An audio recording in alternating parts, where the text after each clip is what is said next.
Hello party people, it is Niall McInnes here, a very stiff-necked Niall McInnes. I was doing some gymnastics training last night, trying to learn backflips and landed on my neck, and now if it looks like I'm moving funny, that's why. And so, this is video number 2 of the 4-part stress series, and in today's video I want to quickly touch on the effects of stress in our mind, and I'm going to give you a quick exercise you can start to do as a band-aid to start to work through your stress right now.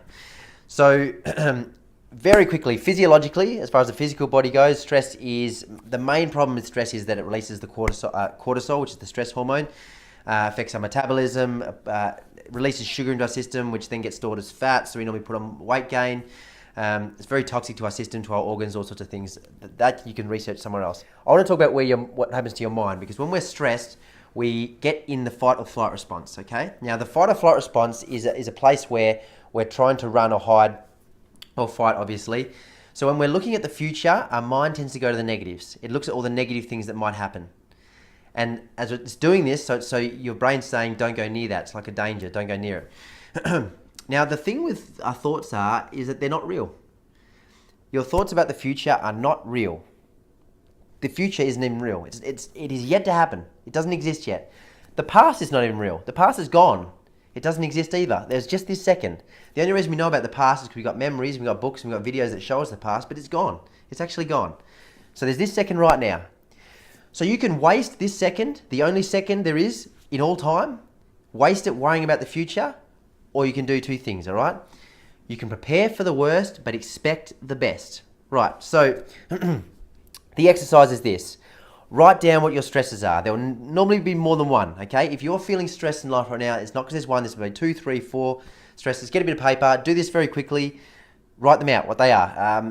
Difficult conversation with someone at work, I'm worried about all the bills I've got to pay, I'm worried about getting the webinar running, if anyone's going to turn up, and I don't know, think of the fourth one, okay? There'll be probably 4 or 5 of them, write them all down.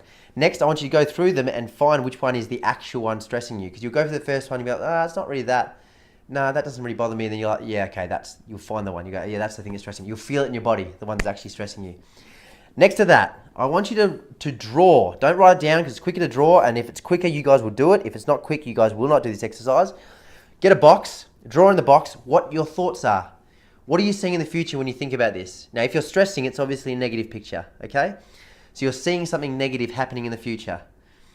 So whether it's someone yelling at you, whether it's you losing all your money, whatever it is, that's what you're seeing in the future. Now remember, the future does not yet exist and your thoughts are not real. So you may as well think of the best. So below that, draw what you would perfectly love to happen instead. You get 100 clients for this webinar. The conversation goes awesome and you get your point across and you stand up confidently. You have an awesome conversation rather than a fight. Okay? Draw another picture of what you want to happen awesomely. Now, this is preparing for the worst. This is the worst, but expecting the best. You may as well expect the best because you've only got this second. You may as well not waste it worrying about what may happen, but also may not happen because it's the future, right? It's what you think might happen, but it could or could not. And you can waste this moment right now worrying about it, or you can focus on what you'd love to instead and the positive because that'll make you feel good now. Prepare for the worst, sure. If this, that might happen. So if that's the case, I can do this, and this to prevent that happening. But a lot of the time, there's nothing we can do to prevent it happening. So if there's nothing you can do, you may as well expect the best. And what I mean by doing that is see it and hear it and feel it. The perfect case scenario as though it's true, and immediately you'll feel better. You'll know if you're doing it well because immediately your whole emotion will change.